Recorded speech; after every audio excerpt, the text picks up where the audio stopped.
దేశంలో దళితులు, గిరిజనులు, ఆదివాసీలు, బలహీన వర్గాలు, మైనార్టీలను దృష్టిలో పెట్టుకొని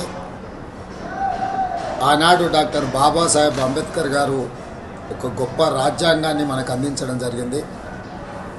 ఈ రాజ్యాంగం ద్వారా సంక్రమించిన ఎస్సీ, ఎస్టీ, బీసీ, మైనారిటీ రిజర్వేషన్లు విద్యా, ఉద్యోగ, ఉపాధి అవకాశాలలో వాళ్ళ అభ్యున్నతి కోసం కృషి చేస్తూ ఈనాడు వీళ్ళందరూ కూడా డాక్టర్లు, లాయర్లు, ఇంజనీర్లుగా, ఐఏఎస్, ఐపీఎస్లుగా రాణించి ఈ దేశం యొక్క ప్రగతిలో వాళ్ళు భాగస్వాములుగా ఉన్నారు.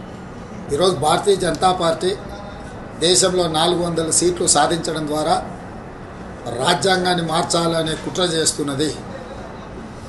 ఒకవేళ అధికారంలోకి వస్తే ఎస్సీ, ఎస్టీ, బీసీ, మైనారిటీల రిజర్వేషన్లు రద్దు చేసి రిజర్వేషన్ల రహిత సమాజంగా ఈ దేశాన్ని మార్చాలనే ప్రయత్నం చేస్తుంది. అందుకే 4 కోట్ల తెలంగాణ ప్రజలకు నేను విజ్ఞప్తి చేస్తున్నా.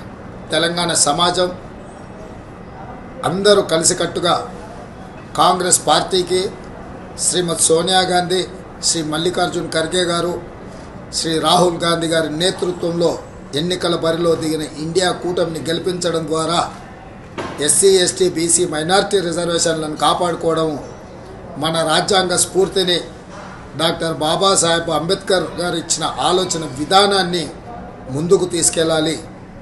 కాబట్టి మిత్రులారా, మీరందరూ కూడా కాంగ్రెస్ పార్టీకి అండగా నిలబడి 13 తారీఖు నాడు జరగబోయే ఎన్నికలలో కాంగ్రెస్ అభ్యర్థులను గెలిపించాల్సిందిగా మీ అందరికీ నేను విజ్ఞప్తి చేస్తున్నా.